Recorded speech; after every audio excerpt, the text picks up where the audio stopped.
Quero pedir aqui a contribuição de todos para que se inscrevam no nosso canal aqui no YouTube.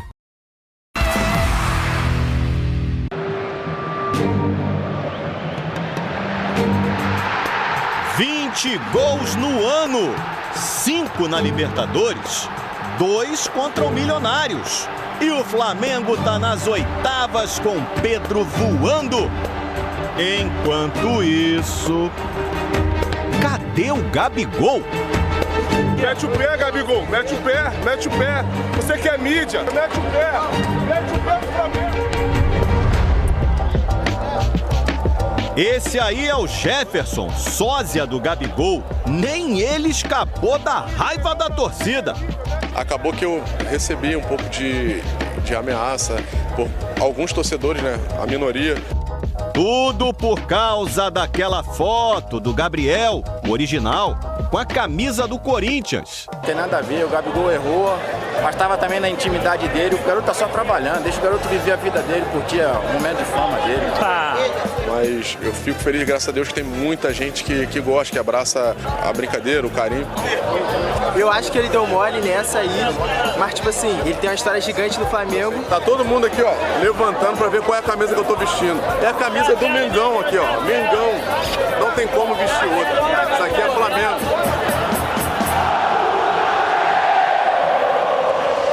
Na arquibancada, teve gente que já perdoou e gente magoada, naquela vibe ex-my love. De visual novo, Gabigol ficou no banco, comemorou os gols no primeiro tempo, abraçou o cara do jogo e aplaudiu o time. Depois do intervalo, foi pro aquecimento. Esperou e voltou pro banco frustrado. Entre vaias, aplausos, uma maioria indiferente ao ídolo. Gabriel só tirou o casaco e foi pro campo quando o jogo acabou. Tava lá, vestindo um dos símbolos dessa fase de coadjuvante. Ele agora é o camisa 99, não é mais o 10. A fase boa mesmo foi com a 9. Foi com ela que o Gabigol decidiu 2 Libertadores. O que tem agora nem parece mais aquele. E o sósia dele estavam rindo à toa. E o Gabigol da torcida também saiu feliz da vida, né? 3-0. Barba, cabelo e bigode. É ou não é, meu querido Jefferson? É isso aí, muito boa tarde, gente boa. Começando o Globo Esporte, você viu, né? Tinha uma expectativa danada se o Gabigol ia entrar, como é que ia ser, mas ele ficou no banco. Pedro resolveu de novo, Flamengo garantido nas oitavas. E pela primeira vez na história, gente, 3 cariocas vão disputar as oitavas da Libertadores. Fluminense joga hoje, mas já está classificado em primeiro. O Botafogo ficou no 0-0, perdeu a chance de ser líder, mas também não dá para reclamar, né?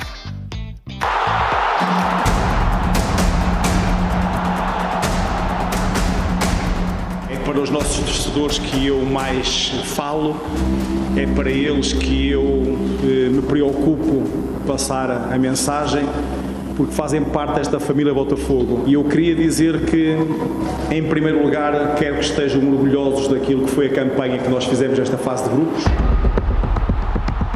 Quem diria, hein? O técnico Arthur Jorge chegou ao Rio de Janeiro há menos de 2 meses. Naquela noite, o Botafogo ia enfrentar o Júnior Barranquilla no Newton Santos. Era a estreia na fase de grupos da Libertadores. O português foi ao estádio e acompanhou a derrota 3-1. Uma semana depois ele estreou. Na altitude de Quito, outro resultado ruim. 1-0 para a LDU. Nenhum ponto em 2 jogos. E um técnico preocupado, mas confiante. Saímos daqui frustrados com o resultado. Sabemos que podemos e que vamos fazer muito melhor no futuro. O Botafogo fez muito melhor mesmo. Venceu os 3 jogos seguintes. Conseguiu a classificação para as oitavas. E o jogo contra o Júnior Barranquilla, nessa terça, valia a liderança do grupo. O Arthur Jorge resolveu colocar um time misto em campo. Luiz Henrique ficou no banco. Tiquinho Soares, que voltava de lesão, também. O time fez um bom primeiro tempo. Romero teve a primeira chance. Depois o Botafogo saiu jogando lá de trás, com o goleiro Gatito. Bola de pé em pé, até chegar no lateral Hugo, que fez isso aí. Hey, Hugo! Aos 27 minutos, o menino Yarlen tentou uma bicicleta. Era uma pressão danada do Botafogo. Diego Hernandes deu um toque bonito de calcanhar para o Tietê. Ele chutou e a bola passou pertinho. Aí no segundo tempo o ritmo diminuiu. Aos 15 minutos, Diego Hernandes chegou muito forte na canela do enamorado. O juizão Jesus Valenzuela deu vermelho direto. Com um a mais, o time colombiano melhorou. Gatito precisou salvar essa chance ótima do Caicedo. O técnico Arthur Jorge, que já tinha colocado Luiz Henrique, botou o Tiquinho também, mas o jogo terminou 0-0 mesmo. O Botafogo perdeu a chance de terminar a fase de grupos em primeiro. Agora, você lembra como estava a situação 2 meses atrás, né? O Botafogo perdeu a segunda na fase de grupos da Libertadores e é o lanterna do grupo B. Vamos fazer muito melhor no futuro. O português chegou, prometeu e cumpriu. São 10 pontos conquistados, não nos dá o primeiro lugar, dá-nos o apuramento, que era a principal meta, o principal objetivo. Vamos perceber agora com o sorteio se fará diferença ou não o primeiro ou o segundo lugar. Parabéns ao Botafogo. Também na Libertadores, o Atlético Mineiro já estava classificado para as oitavas desde a 4ª rodada e ainda fechou a fase de grupos goleando o Caracas da Venezuela e garantiu a liderança do grupo G. Bora ver os gols então? 2 cruzamentos do Scarpa, ó. Esse aí o primeiro, gol do Pedrinho de cabeça. Agora outro bom cruzamento do Scarpa. Parecido, né? Dessa vez o Alisson faz 2-0 Atlético. Aí o terceiro gol é do Pedrinho, só que dessa vez de fora da área, ó. Ajeitou a canhota, pimba! Cantinho. Aí o Hulk falou, gol de fora da área também sei fazer. Passou por 2, apontou, bateu também no mesmo canto, 4-0 para o Atlético Mineiro. Ó, domingo tem clássico, hein? Vasco e Flamengo no Maracanã, a volta do Brasileirão, 4 da tarde, ao vivo na Globo. Júlia Guimarães tá lá dentro de São Januário, trazendo informações do Vasco pra gente. Tudo bem, Júlia?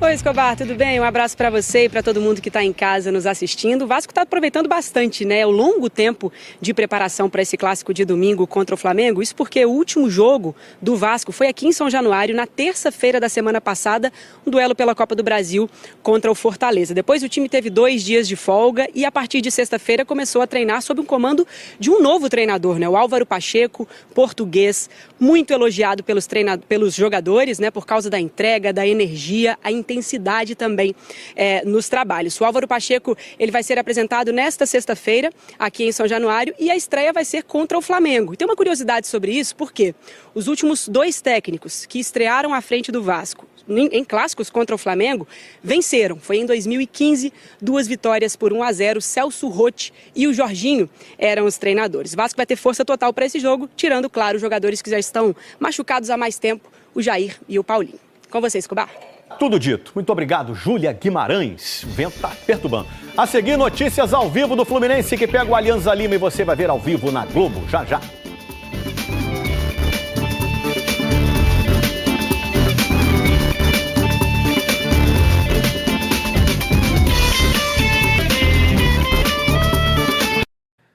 Hoje é dia de Libertadores no Maraca. Fluminense e Alianza Lima ao vivo na Globo depois de renascer.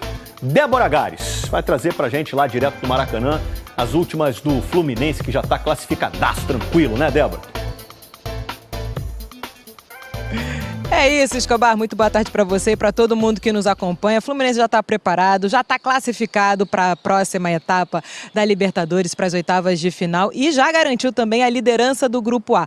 Mas tem coisa em jogo, sim, valendo aumentar a pontuação e aí se classificar na melhor pontuação possível, né? Ficar na melhor posição possível na classificação geral, porque isso dá a vantagem de jogar em casa nos jogos de mata-mata, decidir em casa na próxima fase. O clube aproveitou bem esses últimos dias sem jogo para esvaziar bastante o departamento médico e aí liberou para jogo o Samuel Xavier, os zagueiros Manuel e Marlon, também o Douglas Costa, o Marquinhos, e com esses e outros jogadores à disposição, o Fernando Diniz deve montar o time com Fábio no gol, Marquinhos ou Guga na lateral direita, Martinelli, Felipe Melo e Marcelo na defesa, Alexander, Lima e Ganso no meio-campo, Keno, Arias e Cano no ataque. Cerca de mais de 40 mil ingressos já foram vendidos para essa partida e você acompanha agora uma reportagem com Marquinhos, um dos destaques desse time na competição. Começou em 2021, até me arrepio de lembrar, né, que disputar essa competição é muito importante e conseguir voltar a fazer gols, a dar assistência é muito bom. Para mim é a realização de um sonho, ainda mais aqui no Fluminense, jogando no Maracanã, com o torcedor do lado, apoiando o tempo todo, então tem tudo para a gente conseguir esse sonho. É um encontro diário e por mais corrida que seja a rotina, ela nunca é ignorada. Bem na entrada do Centro de Treinamentos Carlos Castilho, uma réplica da Taça da Libertadores recebe quem chega. Campeão ou não, faz bem para todo mundo. É muito bom ter ela exposta ali, porque jogadores que chegou, que não estavam no ano passado, eu acho que é muito bom a gente passar todo dia ali, olhar e ver que é um sonho que está perto de ser realizado. Marquinhos sempre olhou para a Libertadores com encanto. Apesar de curta, uma história marcante para ele. Foi minha estreia como titular no Profissional de São Paulo, o jogo contra o Racing lá nas oitavas de finais da Libertadores, então consegui fazer um grande jogo, fazer gol, dar assistência, então desde lá para mim tem sido muito especial. A ida para o Arsenal da Inglaterra interrompeu a relação por 2 anos. Mas a volta do atacante ao Brasil para o Fluminense reacendeu a atração. Em 4 partidas na competição este ano, já foram 1 assistência e 2 gols. Olha o gol, olha o gol, olha o gol, olha o gol, olha o gol, Marquinhos! Gol! Tem uma sintonia aí entre Marquinhos e Libertadores? Você está em um clube que quer ser bi da Libertadores e em uma competição dessa, então acho que casa perfeitamente. Encaixe tão bom quanto juntar as ideias do técnico Fernando Diniz e a versatilidade do Marquinhos. Ah, sim, desde o primeiro dia que eu tive contato com ele falou que eu viria para cá e eu ia aprender a jogar em outras posições, então eu já tinha essa consciência, né? Já foi ponta, pela direita e pela esquerda. Foi também lateral, pelos 2 lados. Recuperado de dores no pé esquerdo, o Marquinhos está à disposição do Diniz para o jogo de hoje contra o Alianza Lima, em busca da melhor campanha possível na fase de grupos. A gente vai encarar como uma decisão mesmo, porque para a gente poder ganhar e poder estar em primeiro, que aí ajuda a gente lá na frente no mata-mata. Para viver a Libertadores na essência, das sonhadas noites mágicas e emocionantes.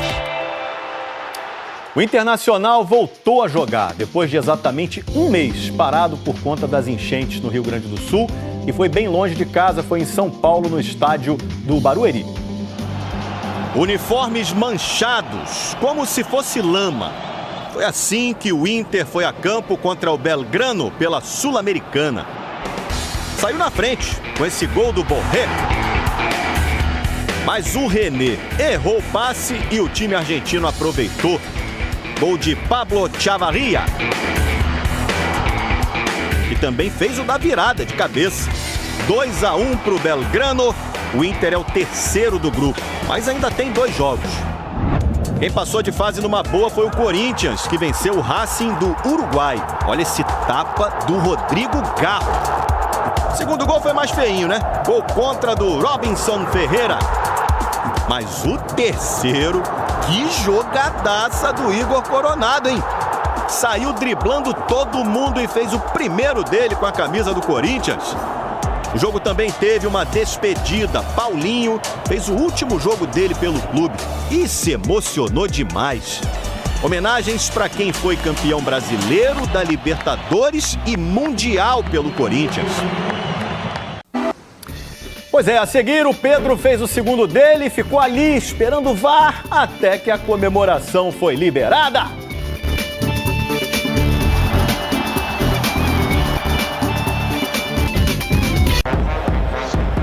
Os caçadores de camisas de futebol andam cada vez mais ativos no Maracanã. Apostam tudo em cartazes individualizados. Com o Fabrício Bruno prestes a ser vendido para o West Ham da Inglaterra, no banco contra o Milionários, o recado tinha um apelo emocional. Tipo, vá com Deus, mas deixa a camisa. Com o Gabigol também no banco de reservas, a ideia era reforçar a velha relação. Às vezes, um amor à distância, e aí pedir a camisa.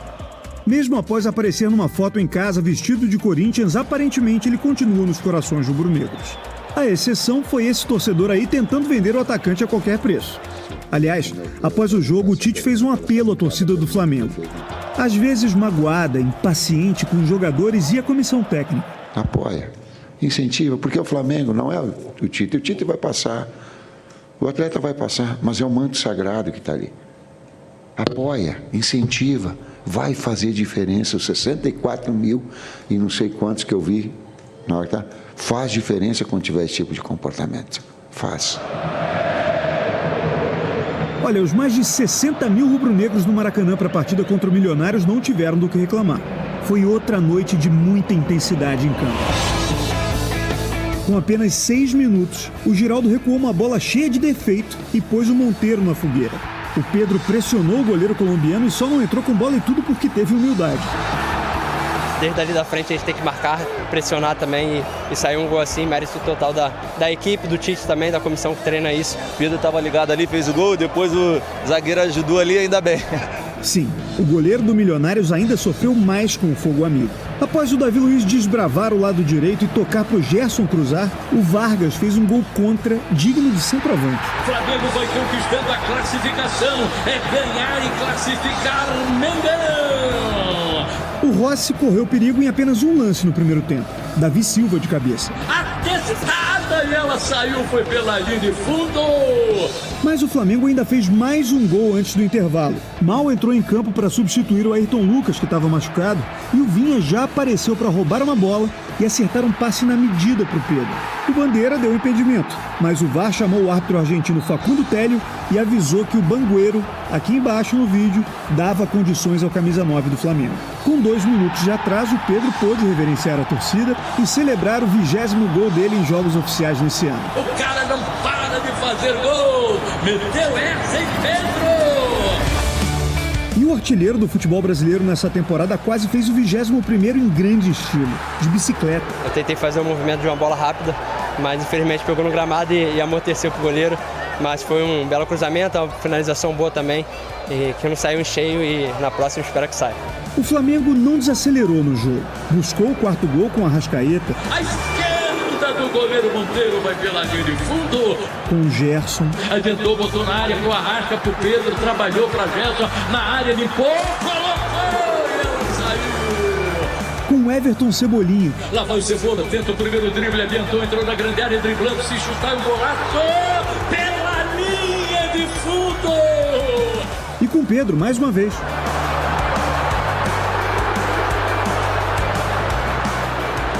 Mas o ímpeto ofensivo diminuiu quando o Bruno Henrique foi expulso por causa desse carrinho no Paredes. O atacante do Flamengo tinha acabado de entrar. Não ficou nem 3 minutos em campo. Mesmo assim, saiu aplaudido pela torcida. A essa altura, com 3 gols de vantagem no placar, ninguém se lembrava mais da frustração do primeiro jogo contra o Milionários. O Flamengo vencia por 1-0, o time colombiano teve um jogador expulso e mesmo assim empatou a partida. Dessa vez, mesmo com um jogador a menos do que o Milionários, o Flamengo não sofreu gols. Essa vitória por 3-0 sobre o time colombiano garantiu a segunda colocação no grupo E, atrás do Bolívar, e a classificação para as oitavas de final. Não era o plano quando o Flamengo começou essa Libertadores lá na Colômbia, mas com o time em evolução, não dá para reclamar. Oscilamos durante essa fase de grupos e era importante para nós ter esse crescimento. Ia ser difícil por conta dos outros resultados que tivemos, mas terminar da melhor maneira possível, com um time muito coeso, com alta intensidade e fazendo aquilo que a gente deve fazer, controlar o jogo do início ao fim. Nós queríamos ser o primeiro, agora a equipe tem suficientemente qualidade e capacidade técnica e mental para decidir dentro ou fora de casa. E aquele negócio, se quiser ser campeão da Libertadores, tem que estar disposto a enfrentar todos os adversários. É sempre melhor decidir em casa. É isso, né? Importante é que passou. Ficou assim, então, confirmando o Bolívar em primeiro com 13 pontos, depois o Flamengo com 10, os dois classificados, né? Bolívar na liderança, então. Fla, Flu e Botafogo já classificados pela primeira vez na história, 3 cariocas nas oitavas da Libertadores, que só vão acontecer em agosto, hein? Muita coisa vai rolar até lá. Subindo